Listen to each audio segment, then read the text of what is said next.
Bismillahirrahmanirrahim. Assalamualaikum warahmatullahi wabarakatuh.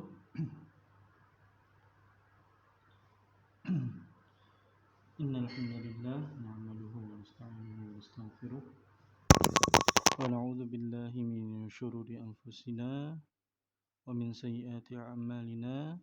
May yahdihillahu fala mudilla lahu wa may yudlil fala hadiya lahu. Asyhadu an la ilaha illallah wahdahu la syarika lah wa asyhadu anna Muhammadan abduhu wa rasuluh la nabiyya ba'dah. Allahumma salli wa sallim ala nabiyyina Muhammad wa ala alihi wa sahbihi wa mawalah amma ba'd. Baik rekan-rekan perkuliahan bahasa Arab kelas non-reguler yang saya hormati, hari ini saya ingin menyampaikan berkaitan dengan materi selanjutnya tentang materi kita bahasa Arab. Nah, adapun terkait lanjutan materi kita membahas yaitu tentang fi'il ya, atau kata kerja dalam bahasa Arab.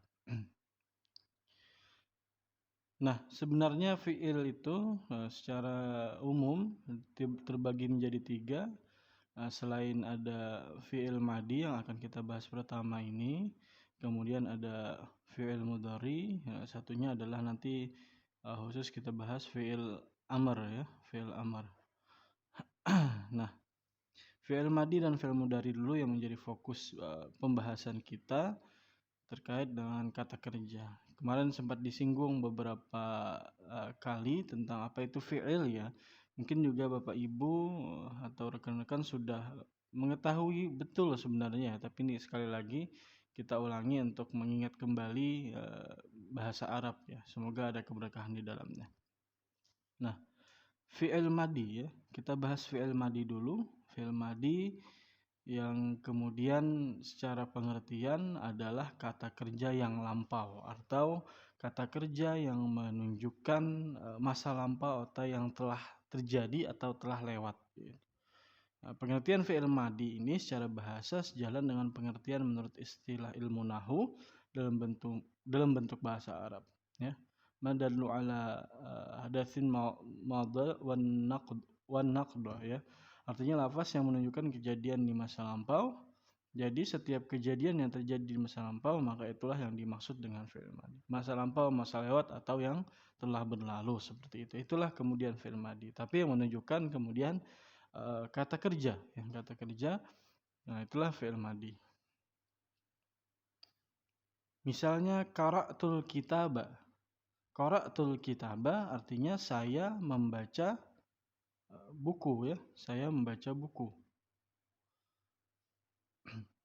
Kata qara'a itu pada kalimat yang tadi itu dimaksud adalah kalimat fi'il madi karena kegiatan membacanya dilakukan pada masa yang sudah lewat. Jadi kalau biasanya untuk menerjemahkan di awal-awal maka ada ditambahi saya telah membaca buku. Nah, saya telah membaca buku. Ada kata telah atau sudah biasanya. Nah, itu untuk bagi pemula sebenarnya. Nah, kalau yang sudah paham betul bisa saya membaca buku. Nah, sedangkan itu juga sudah menunjukkan fi'il madi, artinya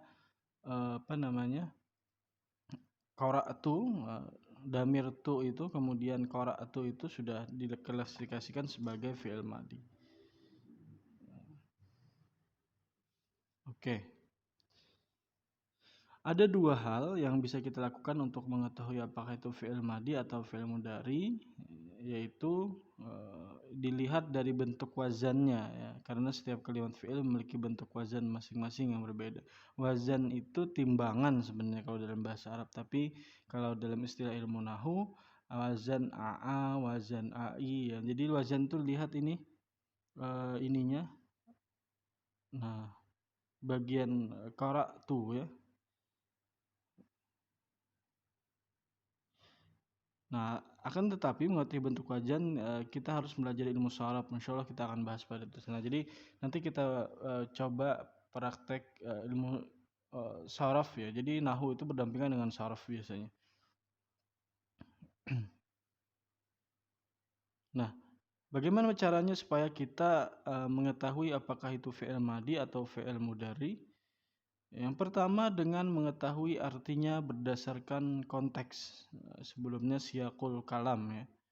Artinya kita kuncinya yang pertamanya adalah banyak hafal kosakata. Jadi kalau yang menunjukkan telah atau sudah berlalu maka itu fi'il madi ya. Kalau yang sedang dan akan datang maka itu adalah fi'il mudhari ya. Jadi bedanya telah itu fi'il madi, sekarang atau akan datang itu adalah fi'il mudhari. Yang kedua dilihat dari bentuk wazannya karena setiap kalimat fi'il memiliki bentuk wazan masing-masing. Nah, seperti tadi ya, tapi perlu belajar ilmu sarf lagi kalau berbicara wazan. Kemudian melihat penggunaan kata ganti orang yang digunakan. Ya, nanti kata ganti orang bisa dilihat sebagai bentuk fi'il madi. Nah, ini jika kita bertemu dengan kata ganti orang pertama, kedua, atau ketiga, maka akhiran kata kerjanya harus berubah. Ini contoh bertasrif atau belajar ilmu saraf ya. Dan ini adalah fi'il madi, contoh fi'il madi. Zahabta, mana huwanya nih? Oh, ininya huwa. Huwa, huma, hum. Nah, jadi kita hafal dulu. Dari sini sebenarnya urutannya ya, dari huwa. Dari huwa ini, kemudian ke sini, baru ke sini. Ya, oke ya. Jadi huwa, huma, hum, ya, huma, hunna. Oh, ini terakhir ya, ini terakhir ya. Nah, ini terakhir. Huwa, huma, hum, hiya, huma, hunna, anta, antuma, antum, anti, antuma, antunna, ana, nahnu ya. Ketinggalan alifnya tuh ananya. Ana, nahnu. Ini yang sering dihafal anak-anak TK ya, padahal tapi tidak apa-apa ya kita belajar ini untuk mengingat kembali. Ya, kalau huwa itu kan menunjukkan dia tunggal ya. Maka kita ambil contoh dari kata kosakata zahaba atau pergi, lalu kemudian huma dua orang pergi, dua orang ya, hum tiga orang, dua orang atau lebih, tiga orang atau lebih, kemudian hiya dia tapi menunjukkan ini adalah muannas atau perempuan, huma hunna ya sama ya dengan tapi menunjukkan beda jenisnya, jenis kelaminnya. Kalau huwa huma hum itu untuk laki-laki, ya huma hunna untuk perempuan. Anta antum engkau ya, kalian dua orang atau antum kalian dengan tiga orang atau lebih, anti antum antunna sama tapi ini untuk perempuan. Jadi huwa huma hum, ya huma hunna, anta antum anti antum antunna, ana nahnu. Ini ada lagunya ya. Jadi kalau kita masukkan kata zahaba, kita mulai dari huwa. Zahaba zahaba, zahabu, zahabat zahabata, zahabna ya. Oh, ini salah nih, ada ketinggalan ta nih. Huma ini ya, huwa huma hum,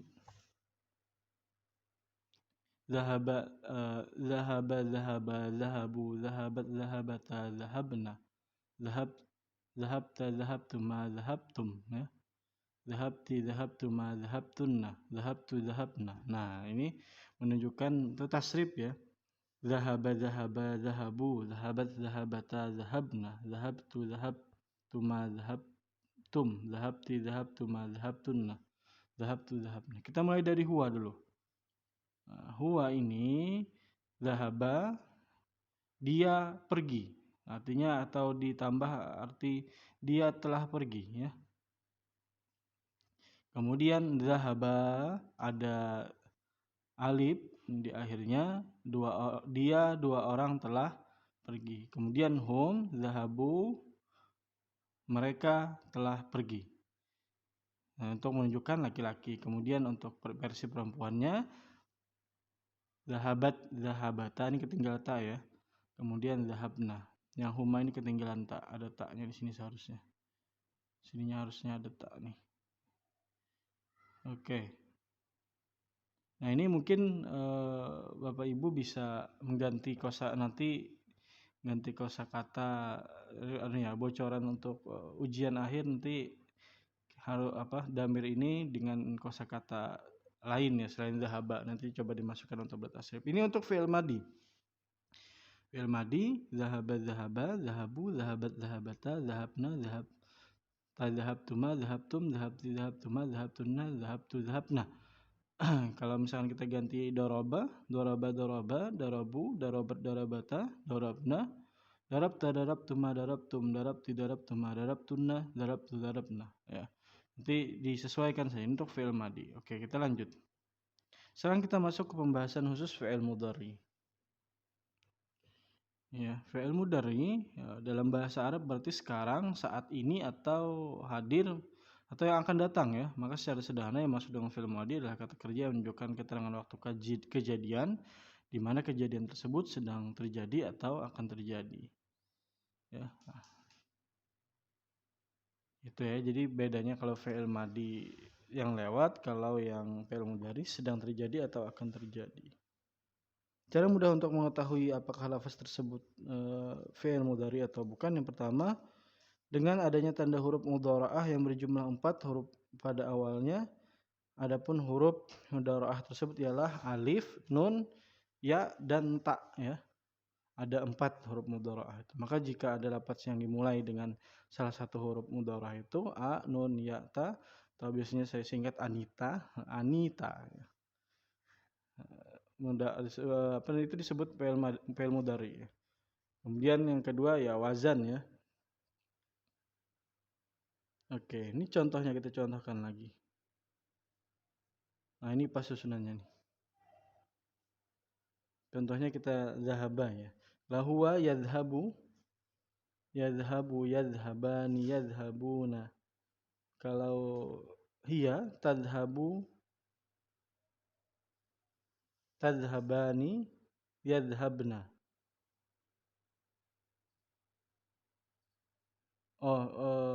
Tadhabu, yadhabani, yadhabna.